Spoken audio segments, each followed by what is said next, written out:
नमस्कार दोस्तों, मैं हूं गौरव और आप सुन रहे हैं स्टोरी विद गौरव चैनल में चंद्रकांता की कहानी। आज भाग 7 हम सुनने वाले हैं। अगर आपने इससे पहले का भाग नहीं सुना है तो चैनल पे जाके अवश्य सुने। अब आगे सुनिए। वीरेंद्र सिंह और तेज सिंह बाग के बाहर से अपने खेमे की तरफ रवाना हुए। जब खेमे में पहुँचे तो आधी रात बीत चुकी थी, मगर तेज सिंह को कब चैन पड़ता था। वीरेंद्र सिंह को पहुंचाकर फिर लौटे और अहमद की सूरत बना क्रूर सिंह के मकान पर पहुंचे। क्रूर सिंह चुनारगढ़ की तरफ रवाना हो चुका था। जिन आदमियों को घर में हिफाजत के लिए छोड़ गया था और कह गया था कि अगर महाराज पूछें तो कह देना बीमार है, उन लोगों ने एकाएक अहमद को देखा तो ताज्जुब से पूछा, कहो अहमद, तुम कहाँ थे अब तक? नकली अहमद ने कहा, मैं जहन्नुम की सैर करने गया था, अब लौट कर आया हूँ। यह बताओ कि क्रूर सिंह कहाँ है? सभी ने उसको पूरा हाल सुनाया और कहा, अब चुनारगढ़ गए हैं, तुम भी वहीं जाते तो अच्छा होता। अहमद ने कहा, हाँ मैं भी जाता हूँ, अब घर न जाऊँगा, सीधे चुनारगढ़ ही पहुँचता हूँ। यह कह वहाँ से रवाना हो अपने खेमे में आए और वीरेंद्र सिंह से सब हाल कहा। बाकी रात आराम किया। सवेरा होते ही नहा धो कुछ भोजन कर सूरत बदल विजयगढ़ की तरफ रवाना हुए। नंगे सिर, हाथ पैर मुंह पर धूल डाले, रोते पीटते महाराज जय सिंह के दरबार में पहुंचा। इनकी हालत देखकर सब हैरान हो गए। महाराज ने मुंशी से कहा, पूछो कौन है और क्या चाहता है? तेज सिंह ने कहा, हुजूर, मैं क्रूर सिंह का नौकर हूँ, मेरा नाम रामलाल है। महाराज से बागी होकर क्रूर सिंह चुनारगढ़ के राजा के पास चला गया है। मैंने मना किया कि महाराज का नमक खाकर ऐसा नहीं करना चाहिए, जिस पर मुझको खूब मारा और जो कुछ मेरे पास था सब छीन लिया। हाय, मैं तो बिल्कुल लूट गया, एक कौड़ी भी नहीं रही। अब क्या खाऊंगा, घर कैसे पहुंचूंगा? लड़के बच्चे 3 बरस की कमाई खोजेंगे, कहेंगे कि रजवाड़े की क्या कमाई लाए हो, उनको क्या दूंगा? दुहाई महाराज की। बड़ी मुश्किल से सभी ने उसे चुप कराया। महाराज को बड़ा गुस्सा आया। हुक्म दिया, क्रूर सिंह कहाँ है? चौबदार खबर लाया, बहुत बीमार है, उठ नहीं सकते।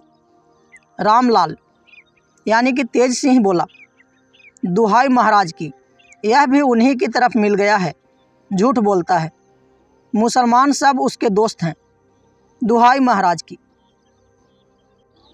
खूब तहकीकात की जाए। महाराज ने मुंशी से कहा, तुम जाकर पता लगाओ कि क्या मामला है। थोड़ी देर बाद मुंशी वापस आए और बोले, महाराज, क्रूर सिंह घर पर नहीं है और घर वाले कुछ बताते नहीं कि कहाँ गए हैं।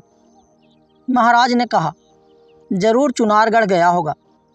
अच्छा, उसके यहाँ के किसी प्यादे को बुलाओ। हुक्म पाते ही चौबदार गया और बदकिस्मत प्यादे को पकड़ लाया। महाराज ने पूछा, क्रूर सिंह कहाँ गया है? प्यादे ने ठीक पता नहीं दिया। रामलाल ने फिर कहा, दुहाई महाराज की, बिना मार खाए ना बताएगा। महाराज के मारने का हुक्म दिया। पीटने के पहले ही उस बदनसीब ने बतला दिया कि चुनारगढ़ गए हैं। महाराज जय सिंह को क्रूर का हाल सुनकर जितना गुस्सा आया बयान के बाहर है। उन्होंने तुरंत हुक्म दिया, क्रूर सिंह के घर के सब औरत मर्द घंटे भर के अंदर जान बचाकर हमारी सरहद के बाहर चले जाएं। उसका मकान लूट लिया जाए। उसकी दौलत में से जितना रुपया अकेला रामलाल उठा के ले जा सके ले जाए, बाकी सरकारी खजाने में दाखिल किया जाए। रामलाल अगर नौकरी कबूल करे तो दे दी जाए। हुक्म पाते ही सबसे पहले रामलाल क्रूर सिंह के घर पहुंचा। महाराज के मुंशी को जो हुक्म तामील करने गया था, रामलाल ने कहा, पहले मुझको रुपये दो कि उठा ले जाऊं और महाराज को आशीर्वाद दूं। बस जल्दी दो, मुझ गरीब को मत सताओ। मुंशी ने कहा, अजब आदमी है, इसको अपनी ही पड़ी है। ठहर जा, जल्दी क्यों करता है? नकली रामलाल ने चिल्लाकर कहना शुरू किया। दुहाई महाराज की, मेरे रुपये मुंशी नहीं देता। कहता हुआ महाराज की तरफ चला। मुंशी ने कहा, लो लो, जाते कहाँ हो भाई, पहले इसको दे दो। रामलाल ने कहा, हद तेरे की, मैं चिल्लाता नहीं तो सभी रुपये डकार जाता। इस पर सब हंस पड़े। मुंशी ने 2000 रुपये आगे रखवा दिया और कहा, ले ले जा। रामलाल ने कहा, वाह, कुछ याद है महाराज ने क्या हुक्म दिया है? इतना तो मेरी जेब में आ जाएगा, मैं उठा के क्या ले जाऊंगा? मुंशी झुंझला उठा। नकली रामलाल को खजाने के संदूक के पास ले जाकर खड़ा कर दिया और कहा, उठा, देखे कितना उठाता है। देखते देखते उसने 10,000 रुपये उठा लिए।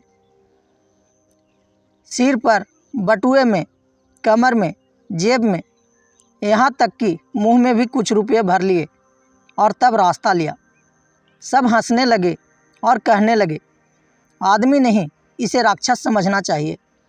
महाराज के हुक्म की तामील की गई। घर लूट लिया गया। औरत मर्द सभी ने रोते पीटते चुनारगढ़ का रास्ता पकड़ा। तेज सिंह रुपया लिए हुए वीरेंद्र सिंह के पास पहुँचे और बोले, आज तो मुनाफा कमा लाए, मगर यार माल शैतान का है, इसमें कुछ आप भी मिला दीजिए जिससे पाक हो जाए। वीरेंद्र सिंह ने कहा, यह तो बताओ कि लाए कहाँ से? उन्होंने सब हाल कहा।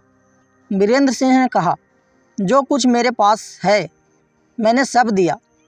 तेज सिंह ने कहा, मगर शर्त यह है कि उससे कम न हो, क्योंकि आपका रुतबा उससे कहीं ज़्यादा है। वीरेंद्र सिंह ने कहा, तो इस वक्त यहाँ कहाँ से लाएं? तेज सिंह ने जवाब दिया, तमस्सुक लिख दो।